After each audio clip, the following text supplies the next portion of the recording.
Creo que muchos vamos a estar de acuerdo en que crecer es difícil y que los vampiros son malos. Sin embargo, hay un montón de historias donde los vampiros son buenos, pero no hay ninguna historia que yo conozca donde crecer sea fácil. Quisiera que el verano durara para siempre. Pero no es así, Mabel. Las cosas cambian. Es parte de crecer. Crecer es algo natural, no es algo que uno elige si hacer o no hacer, es parte de la vida. Y en la ficción muchas veces se siente como un castigo o como una condena. Muchas historias parecen decirnos que crecer es dejar atrás todo lo que nos gusta y en cierta forma traicionar algo esencial en nuestro interior. Desde El Principito hasta Evangelion hay una idea que se repite constantemente: crecer es perder algo, perder la inocencia, la imaginación, el juego o la libertad de ser uno mismo, como si madurar no fuera un paso más en nuestro crecimiento como persona, sino como si fuera el final de algo valioso. La adultez se nos presenta a través de la ficción como ese lugar donde la magia desaparece, las emociones se reprimen y el yo verdadero queda encerrado adentro de una armadura de responsabilidades. En mi video sobre Mob Psycho ya hablé de lo difícil que puede ser crecer, pero madurar no debería significar obligatoriamente volverse cínico, volverse aburrido o perder aspectos de nuestra identidad. En este video vamos a explorar cómo la ficción representa el paso a la adultez como una pérdida y qué nos dice eso sobre la forma en que entendemos la madurez y lo que significa convertirse en adulto. Vamos a analizar 10 ejemplos diferentes que explotan este concepto para tratar de responder a la pregunta: ¿qué se pierde realmente al madurar? Si hay un símbolo universal del miedo a crecer, ese es Peter Pan, el chico eterno, el líder de los niños perdidos, ese que vuela y pelea con piratas y vive en un mundo donde las reglas no aplican. El país de nunca jamás no es solo un lugar mágico, es un refugio contra el tiempo, un espacio suspendido donde no hay padres, no hay deberes, no hay cambios, un mundo diseñado para no crecer nunca. Porque ya mañana voy a crecer. ¿Crecer? No, no lo permitiré. Vámonos al país de nunca jamás. Ahí nunca crecerás. Peter, ha de ser maravilloso. Pero la historia no está contada desde su punto de vista. Es Wendy la que nos guía, una nena que aún vive a medio camino entre el juego y la responsabilidad. Wendy escucha los cuentos que le lee su madre, pero también empieza a notar que ese mundo se está yendo, que hay cosas que ya no puede hacer sin que le digan ya sos grande para eso. Cuando Peter la invita a nunca jamás, ella acepta, pero algo cambia en ese viaje. Peter no solo no quiere crecer, no quiere que nadie crezca. Váyanse y crezcan. Pero se los advierto, cuando sean mayores ya no podrán volver. ¡Nunca! Peter Pan no crece y tampoco evoluciona. Es libre, pero está atrapado, porque nunca jamás no hay futuro, no hay memoria, no hay espacio para el deseo de cambiar. Wendy elige volver, elige crecer, aunque duela, aunque implique dejar algo atrás. Y ese es el tema de la historia. No que la adultez sea horrible, sino que viene con despedidas, porque madurar, como lo muestra Peter Pan, es aceptar que hay etapas que se terminan. Si leíste El Principito, creo que vas a estar de acuerdo conmigo en que más que un libro infantil, es una crítica profunda a la forma en que los adultos vemos el mundo. El piloto que narra la historia ya es grande, y como muchos adultos, perdió la capacidad de imaginar, hasta que El Principito le recuerda algo que había olvidado, que una vez fue chico. Esa vez me dijeron que dejara de perder el tiempo dibujando boas constrictor y que me ocupara de mis estudios. Cosa que hice. Y por eso a los 6 años abandoné lo que podría haber sido una magnífica carrera como pintor. El Principito recorre mundos poblados por adultos ridículos, donde cada uno representa una versión deformada de lo que se supone que es ser adulto, gente que cumple roles, pero perdió el sentido. Y mientras más aprende el Principito, más clara se vuelve la idea. Crecer parece implicar desconectarse de los otros y de uno mismo, dejando atrás los juegos y la alegría. Pero a diferencia de Peter Pan, esta historia no plantea que la única salida sea quedarse estancado en la niñez para siempre. Al contrario, el Principito no rechaza la adultez, sino que cuestiona una adultez vacía, que abandona la imaginación y los sueños. No sé dibujar ovejas. ¿Eso no importa? Solo he dibujado una cosa en toda mi vida. Esto. Oh, no quiero un elefante dentro de una boa constrictor. Lo que necesito es una oveja. Y nos deja preguntándonos a nosotros mismos en qué momento dejamos de ver elefantes dentro de boas y empezamos a ver solo sombreros. Mi vecino Totoro no es una historia sobre crecer en el sentido tradicional, es sutil y poderosa a su manera. Mei y Satsuki se mudan al campo porque su mamá está enferma, y aunque todo parece un juego, la casa nueva, los espíritus del bosque, ese enorme peluche viviente que es Totoro, hay una tensión silenciosa detrás de todo. La infancia sigue intacta, pero el dolor se empieza a hacer cada vez más evidente. Acá lo mágico no aparece como escapismo, sino como refugio. Totoro no está para alejarlas de la realidad, sino para acompañarlas cuando la realidad se vuelve demasiado difícil de enfrentar. En vez de mostrar la adultez como algo que rompe con la niñez, Miyazaki plantea algo distinto, que crecer no significa perder la capacidad de soñar. Qué gusto verlas tan hermosas. Dime, ¿ya están instaladas en la casa nueva? Es una casa embrujada. Ah, una casa embrujada. Mami, ¿te gustan los fantasmas? Claro que sí. ¡Ya ves, te lo dije! Cuando Mei se pierde, el que la salva no es un adulto, es Totoro, esa criatura desconocida que de alguna manera siempre está ahí. Mi vecino Totoro no nos muestra el miedo a crecer como una amenaza directa, pero sí nos recuerda que la infancia es frágil, que cuando empezamos a entender que el mundo también duele, lo mágico puede volverse más necesario que nunca. ¿Querías llevarle el maíz a mami? ¿Nos llevas al hospital? ¡Muchas gracias!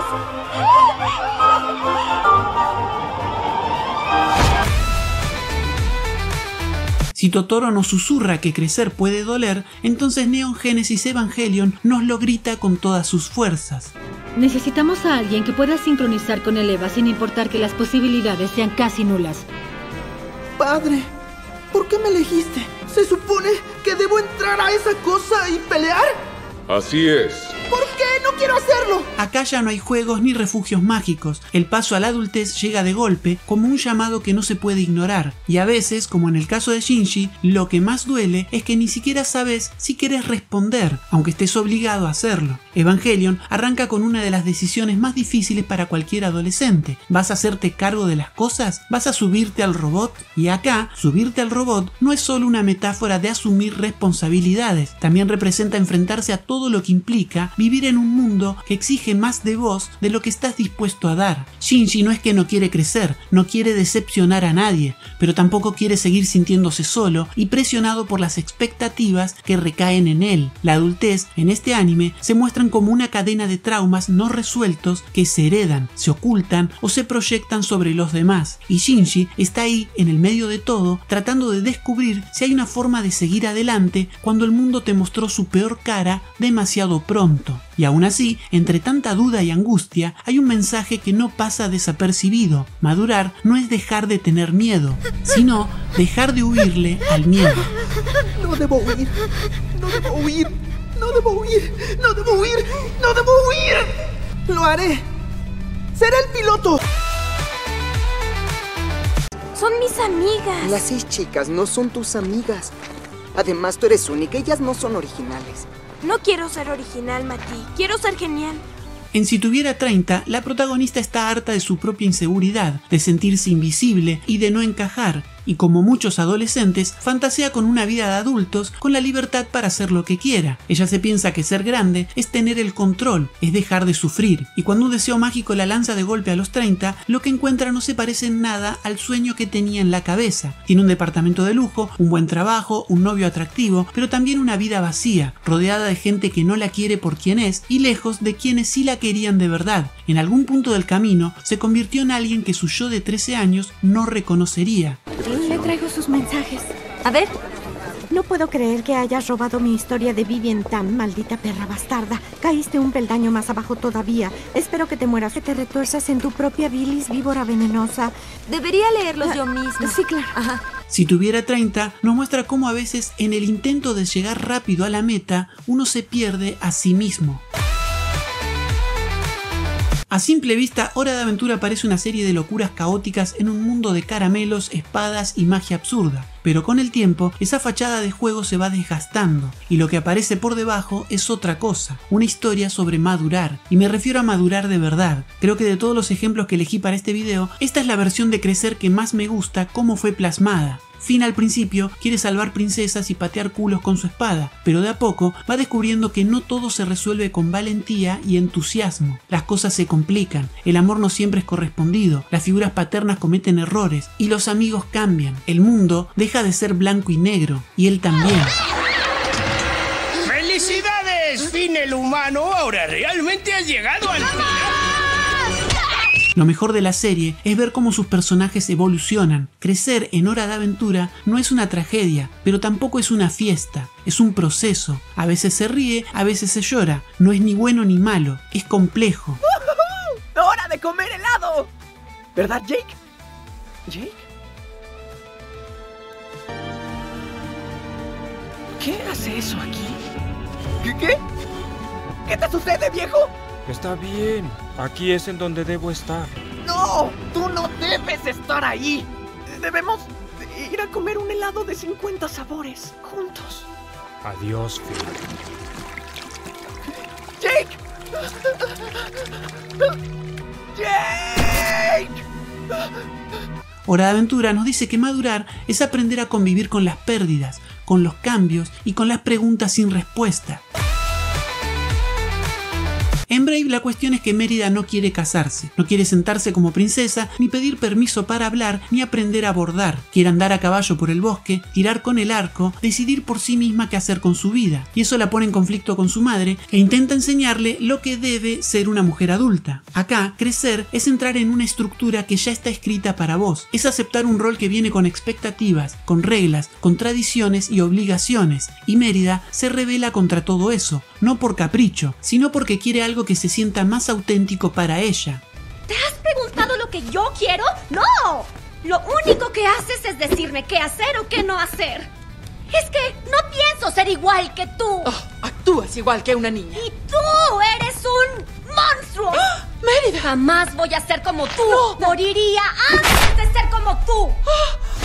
El hechizo que convierte a su madre en oso es una metáfora bastante obvia, pero efectiva. Sirve para ilustrar lo distintas que son, la dificultad que tienen para entenderse, porque ese conflicto madre-hija que durante la película logran superar es un paso necesario del crecimiento. Y acá, crecer no está en el valor de desafiar lo establecido, sino en encontrar un nuevo modo de estar juntas sin que ninguna tenga que renunciar a quién es realmente. En Brave, las dos crecen, no solo Mérida.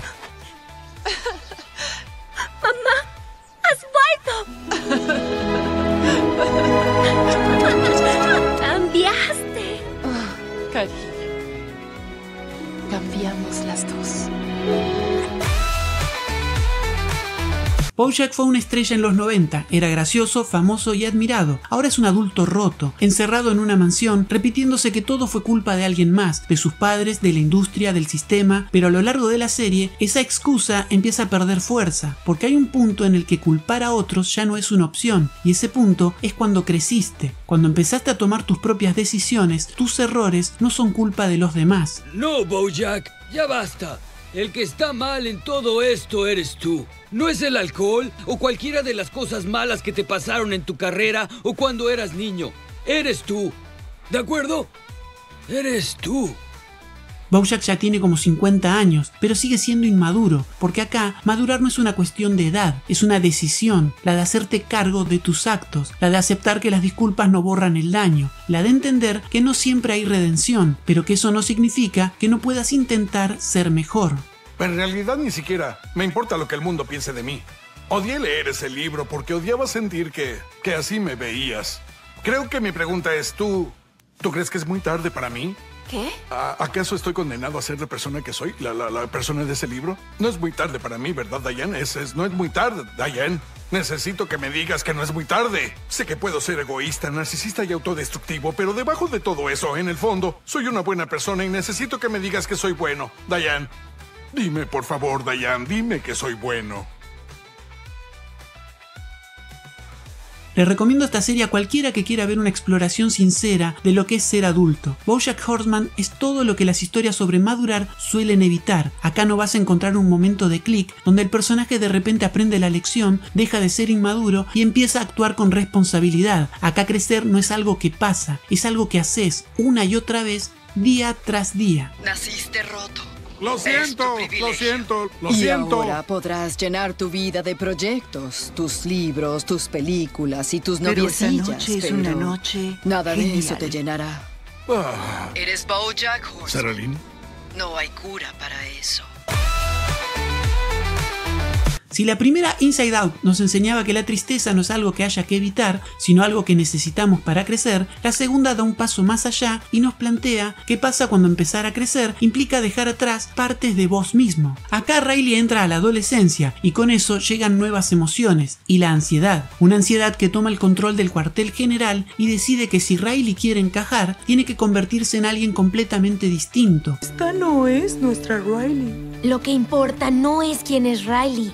Lo que importa es quién debe ser. Y es ahí donde la película toca un nervio muy real. Ese momento en el que empezás a sentir que hay cosas de vos que deberías esconder o directamente borrar para crecer y ser parte del mundo. Esa presión autoimpuesta de estar a la altura, de parecer adulto, aunque para aparentarlo tengas que dejar de lado lo que te hacía ser vos. Tienes razón. No podemos escoger lo que Riley es. Crecer no es eliminar versiones pasadas de uno mismo, sino integrarlas. Crecer es entender que todas esas emociones, incluso las incómodas, incluso las que parecen inmaduras, también tienen algo para decir, que no hay una sola forma de ser adulta y que la persona en la que vayas a ser no tiene por qué traicionar a la que fuiste, porque al final la verdadera madurez no es convertirse en otra persona, es poder mirarse con honestidad y decir todo esto también soy yo. Turning Red arranca con una premisa simple pero poderosa. Una chica de 13 años que de un día para el otro empieza a convertirse en un panda rojo gigante cada vez que se emociona demasiado. Una metáfora Andrés tal vez, pero también perfecta, porque crecer se siente así, torpe, incómodo, ruidoso, imposible de controlar y a veces algo que nos asusta. ¡No quiero que me veas! ¡Déjame! Ya no llores. Mami está aquí. ¿Qué está pasándome? ¿Qué tiene? ¿Qué? ¿Ya le pasó tan pronto? ¿Qué cosa dijiste? May está en esa edad donde todo cambia, el cuerpo, las emociones, la relación con los padres, los amigos y la forma de ver el mundo. Lo que antes era seguro, ahora se vuelve un campo minado. Pero lo interesante no es solo el cambio en sí, que acá puede ser simbólico o literal, sino cómo reaccionan las personas que nos conocen a ese cambio. Su madre quiere ocultarlo, reprimirlo, mantener la fachada de la hija perfecta, porque ver a May crecer para los adultos de esta historia parece ser un sinónimo de perder el control, y eso para la madre es inaceptable. Pero May no quiere dejar de ser quien es, y ahí está el tema de la película, en la decisión de abrazar eso que la vuelve diferente, la decisión de no pedir disculpas por lo que siente, por lo que desea o por quien está empezando a ser.